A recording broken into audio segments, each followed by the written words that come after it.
नमस्कार। आज मैं आपको नैतिकता से संबंधित एक कहानी सुनाऊंगी और बताऊंगी कि नैतिकता क्या होती है।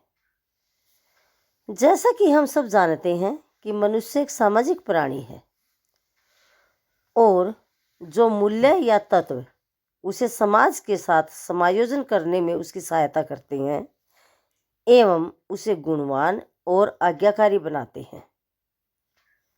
नैतिक मूल्यों में निम्नलिखित बातें संकलित हैं, जैसे बड़ों का सम्मान करना, अपने माता पिता और गुरुजी की आज्ञा का पालन करना, पूजा पाठ करना, झूठ न बोलना, लड़ाई झगड़ा न करना, काम समय पर करना, ईमानदारी, सच्ची मित्रता, ये सभी बातें नैतिक मूल्यों के अंतर्गत ही आती हैं।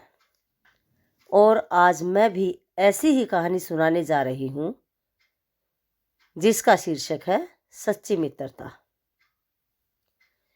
एथेंस यूनान की राजधानी थी। एथेंस में दो मित्र रहते थे।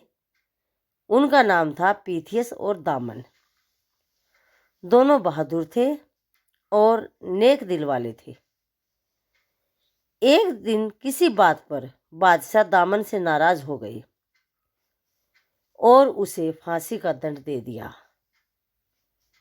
दामन ने अपनी बीवी व बच्चों से मिलने के लिए एक दिन का समय मांगा।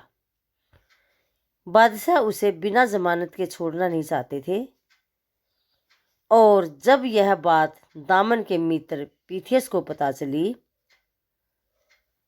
तो उसने दामन की जमानत दे दी तथा नियम के अनुसार उसकी जगह स्वयं बंदी गृह में बंद हो गया।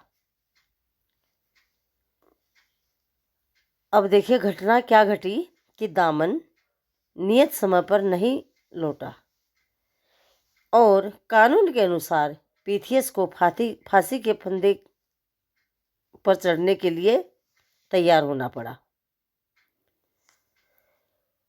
पीथियस ने अपने मन में सोचा कि जरूर दामन के साथ कोई दुर्घटना घटी है या वह बीमार हो गया, क्योंकि वह जानता था कि वह मेरा सच्चा मित्र है। अब जैसे ही पीथियस फांसी के तख्ते पर चढ़ने के लिए तैयार हुआ, दामन घोड़ा दौड़ाता हुआ आ पहुंचा।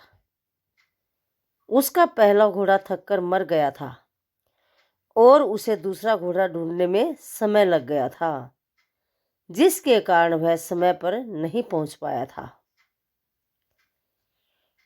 लेकिन दामन और पीथियस में गहरी और सच्ची मित्रता थी। इसी सच्ची मित्रता के कारण दामन के वापस आने पर पीथियस खुश नहीं हुआ, क्योंकि वह अपने मित्र के लिए प्राण न्यौछावर करना चाहता था। दामन विवाहित था और उसके बाल बच्चे भी थे जिन्हें वह बहुत प्यार करता था।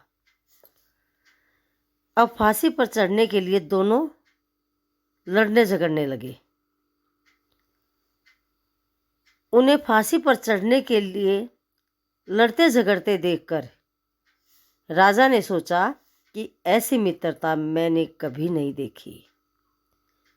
उन दोनों की घनिष्ठ मित्रता को देखकर राजा बहुत खुश हुए और दोनों को माफ कर दिया। वे दोनों राजा के दोस्त बन गए।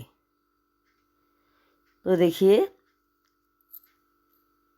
इस कहानी को सुनकर हमें यह सीख मिलती है कि मित्र वही होता है जो मुसीबत में साथ देता है।